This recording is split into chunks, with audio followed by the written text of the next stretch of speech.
Welcome, Brother Renford. We have Sister Joan Edghill, President Joan Edghill on the next line. Can we all hear everybody clearly? Alrighty. All right, Mr. Renford, you were born in Jamaica in a very, very tough community called Waterhouse. So tell us some of the hardships you endured and what gave you the strength to survive that community. Well, the hardship, thank you very much for having me on. Pleasure. For this opportunity one more time. I can see the first thing that jump out is the poverty that exists and the lack of opportunities. I came from a single parent home. My father left for England when I was 3 months old and never saw him until 17. So my mother grew 4 children up, and even though we were getting a little help from England, it was very difficult. So we went to bed without food any nights, and lost one pair of shoes, one school uniform, and stuff like that. So it was very challenging. But what got me through with the presence of my mother, she was more than a mother and a father. She was there for us, and I was willing to listen to her, because it's one thing they're there, but it's the next thing. So I was very obedient. When she said get in early, I did. I followed every instruction, and I think that was the thing that gave me my resilience to survive living in a city community like that, where violence and crime was very prevalent, but I did not get caught up in any of those things. Thank you, Brother Renford. And you credit your mother. Thank you for that. God bless mothers all over the world. All righty. Thanks. Why did you decide then to immigrate to Canada? And what was your experience there? Well, I went to primary school in Waterhouse and secondary school, Penwood High School. Mm-hmm. And after graduating, I went into the National Youth Service. Okay. That was actually instituted by the government. So that was an opportunity given to every young person that graduates from school, rather than going home. It's an apprenticeship program. So I was assigned to the blood bank for 1 year, and I was being paid to do that. And then after working at the blood bank, a friend of mine was assigned to the Kingston Public Hospital, and he told us the fact that there were male nurses, and I jumped on the idea and became a male nurse. And from that, I was trained for 3 years, and then I worked for 7 years in Jamaica, and then I immigrated to Canada after working 7 years, because even though I was a nurse, it was still challenging even just to make a living. So I decided to immigrate to give my children a better chance. I had 2 children to go to Canada, and I spent 30 years in Canada working in the field of addiction and mental health, and I did an extensive amount of community service in Canada, because I found out that the conditions that exist in Jamaica, they are also similar in Canada to some extent when it comes to minorities. All right, Mr. Renford, I'm gonna butt in because that was my next question. I just want to say though, you were very wise in taking that opportunity. When you saw that opportunity, you did what needed to be done in order to get to Canada. So that's wonderful. Now, my next question was going to be for you to tell me more about your occupation as a registered nurse in the field of mental health and addiction. You had started to tell, but continue. Yes. So when I got trained, I was trained as a general trainer. That means I could have worked in mental surgery or medicine, and I was placed in mental health because I guess they wanted strong men to work in psychiatry. Right. And I was very upset, but looking back now, I'm very happy that I went into psychiatry, because I think that overwhelmingly many of our people are suffering from mental illness and addiction issues. Yes. And I usually say it's likely that you can go through life and never have a physical illness like diabetes or hypertension or cancer, but it's hardly likely for you to go through life not having some mental distress, whether it's anxiety, depression, or whatever. So looking back, I'm so happy that has informed my life, and me now working in the community with young people, overwhelmingly many of them are suffering from mental health concerns. Right. So what gave you the urge to do that? Did something happen and that made you want to go into that particular field? Well, as I say, I was months there, and then I realized that the value of it. So I decided to stay there, and it's very worthwhile. It has helped so many people that I've worked with, even myself, family members, because mental illness is more prevalent. 1 out of every 4 person in your lifetime gonna suffer from some major mental disorder, whether it's a psychosis or it's a mood disorder, it's an or whatever, or some personality disorder. You're right. I found out that it's so essential for me to be trained in that area. Yes, I agree. Mental health is surely a scourge on society at the moment. So many of us are suffering from mental health and anxiety. Well, you return to Jamaica, so I don't want to miss that. And you work with inner city youth, and I absolutely love what you're doing. God bless you. God bless you. God bless you. Share with us why you decided to do that, to go back to Jamaica after retirement. All right, 2 things.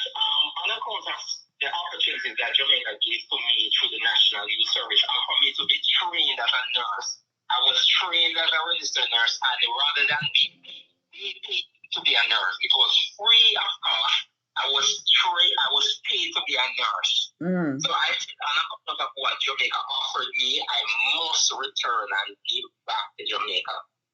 So I decided that I was going to return. Plus, God began to speak to me and said, go back to your own people. Amen. And so I began to prepare myself 5 years within retirement. And as soon as I got retired, COVID slowed me down. But as soon as COVID gave me the chance, I jumped on the first plane and landed in Jamaica. And I've been down here for 3 years, networking across Jamaica, crisscrossing in the inner city, working with people, young people who are in similar circumstances like I was. So I can give them hope and say, I was in similar circumstances as you, and you can make it out and you can make a difference. Yes, you are truly a blessing to the young people in Jamaica. You know, because it's not many of us. We all want to do our part. It's not many of us who are willing to give up our homes here and comfort to go back to Jamaica to live, you know, how you're living in order to help others. So I really am appreciative of that. As someone then who's on the ground, as we say, in Jamaica, you're up front. Give us your perspective on what is going on with our young people there, because we hear a lot of sad things, but I know there's some good too. So give us your perspective, please. I usually summarize it in a very simple thing: R and R. R and R. I'm not talking about rest and relaxation. I'm talking about relationship and resources. These are the 2 things people lack in their life. Yeah. According to all the science and what I see, they need meaningful relationships in their life. People really, really care for them, and most times they can't find it in the home, and they can't find it at school, and they can't find it in the church, so they're resorting to criminal element, because our basic need, every one of us needs acceptance and belonging. And this is what they're looking for. And also they're looking for resources. That means opportunities available to them, just like I had. So you hear about the art training centers. Every community, I think there should be opportunity for these young people to go there to be trained. In fact, I believe that the government should set up a one-stop shopping, like a ministry secretariat that deals primarily with youth issues. So whether it's education and training, whether it's criminal justice, whether it's whatever housing, whether it's legal services, you could go to this one building and you can receive all the services that are available to you. So we need a greater presence on the part of everybody on board, the churches, the government, community. Need to collaborate and come together and make their presence felt in these communities. Many of these young people, they want to do something, but they don't have access to the resources. It's not easily available to them, and so they can't avail themselves of the little opportunities that are existing. So we need billions of dollars to be poured into these communities so that these young people can access the resources that they required to get ahead, just like I did. All right. Well, you've given us, some ideas and what you think we could do to improve the plight or what needs to be done. But what I want to ask you is how can we, as people of the diaspora, Jamaicans here and elsewhere, what can we do to help more? We're doing a lot already. We're doing our part. We're trying. But maybe you could tell us what we can do more to help the youth. And I just want, yes, thank you very much. And I want to pass the congratulate everyone who's doing something. You're doing great work. You have supported people down here through me, Mr. Lou Witter and the CRFM Radio Network who have adopted the RE Akin Basic School and have been sending money quarterly. You have Miss Donna Martin Morgan, and you have thousands of Jamaicans all over doing their part. Mm-hmm. In fact, there's so much millions of dollars that is coming, but I would want to say to you, find at least, get involved with a school. I say, you know what, I want to do something, even if you're concentrated on, all right, the need in Jamaica is so overwhelming now, you cannot do everything. Find a child, one child. I say, you know what, I'm going to invest in that child. And you don't have to be money, you can call them up regularly, because we have a mentorship program going on called the Hope for Jamaica. That we are assigning mentors all over the world to a young child in Jamaica. So you can actually get in touch with a school, say you want to, when you come to on vacation, rather than go to Butcheries and down the River, make a trip into a school. They'll be glad to receive you to go and talk to some young people in the school or something. So there's so many things. And if you are in doubt and you don't know what to do, you can always give me a call, and I know that they can get in touch with you, with you. And then any resources that are assigned to the school, we make sure that they go directly into the schools. And not only in the school, but we have feeding programs that are set up in the community that are geared to give children breakfast.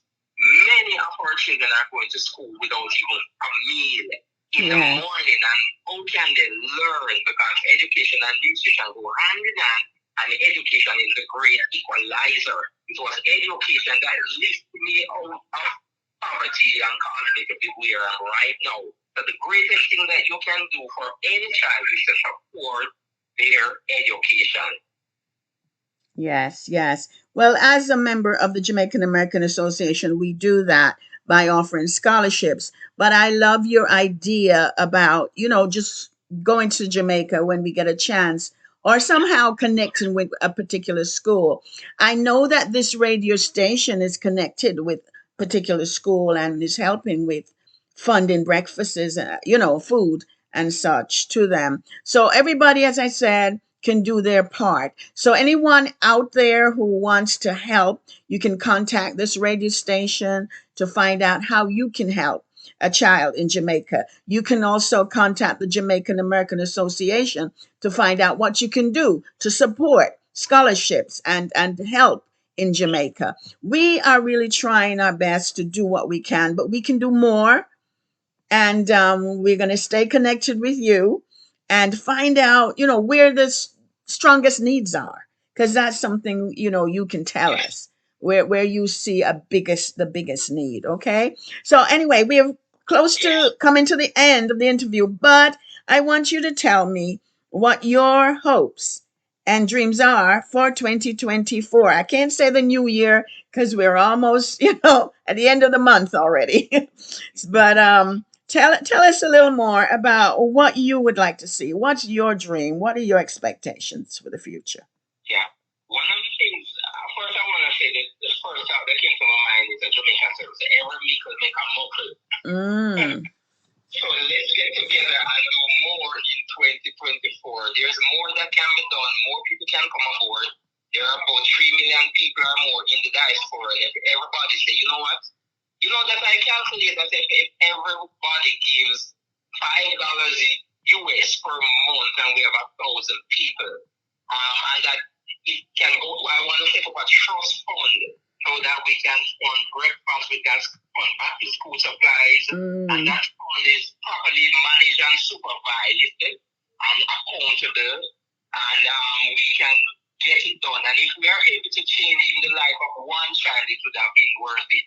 Absolutely. We are trying to work on the education, work on parenting. program, because that's another thing that we're doing. We're actually offering parenting sessions. We're targeting the children and we're targeting the parents.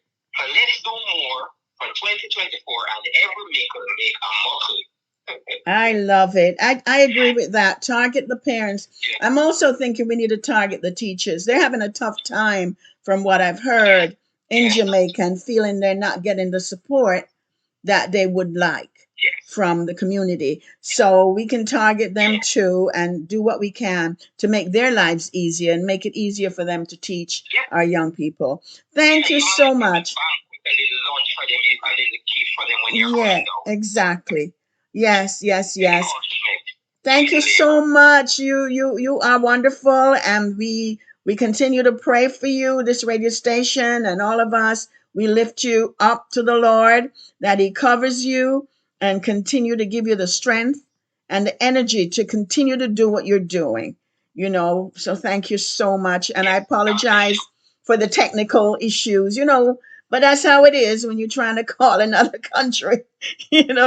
But thank you so much for coming on today. God bless and keep you. My pleasure. Our pleasure. God bless you, Brother Renford. Good to hear you, sir. Okay. Bye, Mr. Witter. God bless everyone.